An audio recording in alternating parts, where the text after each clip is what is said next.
20 বছর ধরে বন্ধ থাকা বামনগোলার সরকারি চিকিৎসালয় চালুর দাবি। 20 বছর ধরে বন্ধ থাকা সরকারি চিকিৎসালয় চালুর দাবি উঠল। প্রসঙ্গত মালদার বামনগোলায় রয়েছে এই সরকারি চিকিৎসালয়টি। প্রায় 20 বছর আগে হঠাৎই বন্ধ হয়ে গিয়েছে চিকিৎসা কেন্দ্রটি। 20 বছর ধরে নেই চিকিৎসক, কম্পাউন্ডার, নার্স, তাই রোগীদের নিয়ে আর আসে না তাদের পরিবারের লোকজন। দীর্ঘ 20 বছরের অবহেলায় পড়ে থাকা চিকিৎসালয়ের প্লাস্টার খসে পড়েছে, দেওয়ালে ধরেছে ফাটল, দরজা জানলাগুলিও ভেঙে একই পরিস্থিতি। দেওয়ালের ফাটল থেকে জন্মেছে আগাছা। 50 বছরেরও বেশি সময় আগে সরকারের উদ্যোগে প্রতিষ্ঠিত হয়েছিল বামনগোলার দাতব্য চিকিৎসালয় নামের ওই চিকিৎসা কেন্দ্রটি। যে চিকিৎসা কেন্দ্রের উপর ভরসা করতেন বামনগোলা সংলগ্ন এলাকার বাসিন্দারা। সেই চিকিৎসা কেন্দ্রটি 20 বছর ধরে বন্ধ থাকায় স্বাস্থ্য পরিষেবা থেকে বঞ্চিত হচ্ছেন এলাকার মানুষজন। এখন সরকারি চিকিৎসা পরিষেবার জন্য এলাকার মানুষকে ছুটতে হচ্ছে 15 কিলোমিটার দূরের মুদিপুকুরে অবস্থিত হাসপাতালে। বামনগোলা ও সংলগ্ন এলাকার বাসিন্দাদের কথায় প্লাস্টার খসে পড়া ঘরের দেওয়ালে এখনও লেখা রয়েছে চিকিৎসা কেন্দ্রটির নাম, যা একসময় এই চিকিৎসা কেন্দ্রে মানুষজনদের চিকিৎসা পরিষেবা দেওয়ার দৃষ্টান্ত হয়েছে আছে। এলাকার বাসিন্দাদের অভিযোগ, বহুবার এই চিকিৎসা কেন্দ্রটি চালু করার জন্য বিভিন্ন সরকারি দফতরে নিবেদন করেও কোনো লাভ হয়নি। দীর্ঘ কয়েক বছর পর বেহাল চিকিৎসা কেন্দ্রটি সংস্কার করে বামনগোলার অন্য প্রান্তে অবস্থিত একটি উপস্বাস্থ্য কেন্দ্র স্থানান্তরিত করে এখানে স্বাস্থ্য পরিষেবায় আওতায় আনা হবে বলে শোনা যাচ্ছে। এ নিয়ে অসন্তুষ্ট এলাকার বাসিন্দারা। এ প্রসঙ্গে ক্ষোভ প্রকাশ করেন বামনগোলা ব্যবসায়ী সমিতির সভাপতি মিহির রায়।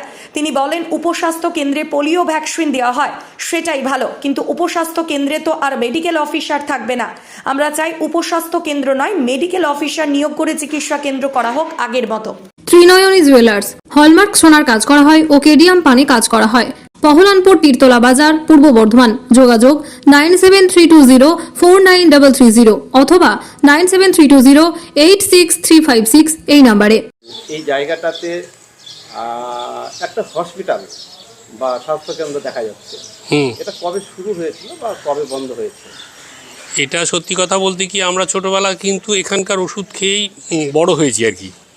একজন ডাক্তার ছিল, কম্পাউন্ডার ছিল, পিওন ছিল, ডাক্তারবাবুর কোয়ার্টার আছে, কম্পাউন্ডারবাবুর কোয়ার্টার আছে, যদিও সেগুলো এখন ভগ্নস্তূপে পরিণত হতে চলেছে। আজ থেকে প্রায় আনুমানিক 20 বছর থেকে হসপিটালটা টোটালি বন্ধ হয়ে আছে। আগে ভালো পরিষেবা পেত, এখানকার লোকের খুব উপকার হতো, কিন্তু এই জিনিসটা বন্ধ হয়ে যাওয়াতে আমাদের সাধারণ লোককে এখান থেকে ধরেন 10 থেকে 15 কিলোমিটার হচ্ছে আপনার মুদিপুকুর হাসপাতাল, টুক কথাতে ওখানে যেতে হয়। ইভেন থানাতে যে আসামিগুলোকে নিয়ে আসে তাদের চেক আপ করতে ওখানে নিয়ে যেতে হয়। আজকে এটা যদি আমাদের চালু থাকতো তাহলে কিন্তু এই সমস্যাটা হতো না।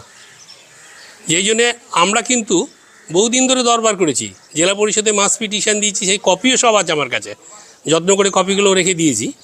ইভেন আমাদের কিছুদিন আগে এখানে ব্যবসা সমিতির একটা সম্মেলন হলো, বাংলা ব্যবসা সমিতি, সেখানে মার্চেন্ট চেম্বার অফ কমার্স এসেছিল।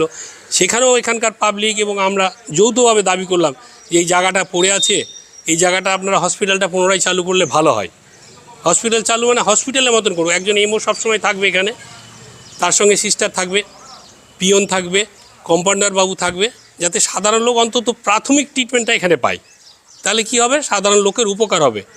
অ্যাকচুয়ালি আমরা বরিন্দ অঞ্চল, বামনগোলা পিছিয়ে পড়া এলাকা, কিন্তু আজ থেকে আমি ছোটো থেকেই দেখছি সেই পিছিয়ে আছে। এই জায়গাটা কিন্তু কোনো সেইভাবে ডেভেলপ হয়নি, যার জন্যে আপনি এসছেন, খুব ভালো লাগলো।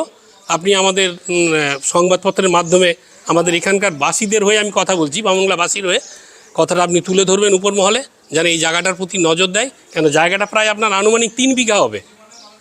3 বিঘা জায়গার উপর এই জায়গাটা সরকার অযথা ফেলে রেখেছে। এখানে আমরা বহু প্রস্তাব দিয়েছিলাম, কিন্তু কোনো প্রস্তাব ঘুণাক্ষর কান দেয়নি। সব থেকে দুঃখের বিষয়, একটা মিউনিসিপ্যালিটি হসপিটাল চালাতে পারে, অথচ জেলা পরিষদ একটা হসপিটাল চালাতে পারছে না। এটা দুঃখের বিষয়। সাধারণ মানুষের পরিষেবা দেওয়াটা হচ্ছে জেলা পরিষদের উদ্দেশ্য, কিন্তু সেই উদ্দেশ্য কিন্তু আজ থেকে দীর্ঘদিন ধরেই বন্ধ আছে। কিন্তু আমরা ছোট থেকে দেখছি, আজ থেকে প্রায় 50-60 বছর ধরে, আমার বয়স আপনার 62 বছর রানিং, ছোটো থেকেই আমরা এখানে ওষুধ খেয়ে বড় হয়েছি, কিন্তু এখন এই সাধারণ পরিষেবার লোক কিন্তু পাচ্ছে না। এর জন্য আপনাকে মুদিপুকুরে যেতে হচ্ছে। বারবার আবেদন করেও কাজ না, অনেক জায়গায় আবেদন করেছি, সেই কপিও আমি যত্ন করে ফাইলে রেখেছি। ডিএম থেকে, জেলা পরিষদের মেম্বার থেকে, তারা দেখেও গেছে অনেকবার জায়গাটা। এভাবে তো বিল্ডিংগুলো নষ্ট হচ্ছে। বিল্ডিং নষ্ট হয়ে গেছে। এই রিসেন্ট শুনলাম আপনি হচ্ছে আপনার ওই আমাদের যে জিনিস ছিল সেটাকে এখানে এনে বসানো হচ্ছে। উপস্বাস্থ্য কেন্দ্র একটা অলরেডি আছেই, আমাদের বামুনগোলা হাই স্কুলের পাশে উপস্বাস্থ্য কেন্দ্র আছে, এখন আমাদের নাকের বদলে নুরুন দেওয়া হচ্ছে, উপস্বাস্থ্য কেন্দ্রটাকে এখানে ট্রান্সফার করছে। কিন্তু উপস্বাস্থ্য কেন্দ্রে তো আপনি মেডিকেল অফিসার পাবো না, সেখানে পোলিও ভ্যাকসিন দিবে, সেটা ভালো জিনিস, কিন্তু সেটা অলরেডি পাচ্ছে এখানকার লোক। কিন্তু নতুন যেটা দরকার, প্রয়োজন হলে একটু পেট ব্যথা, পায়খানা, বমি হলে যে প্রয়োজন, সেই প্রয়োজনটা কিন্তু মিটছে না।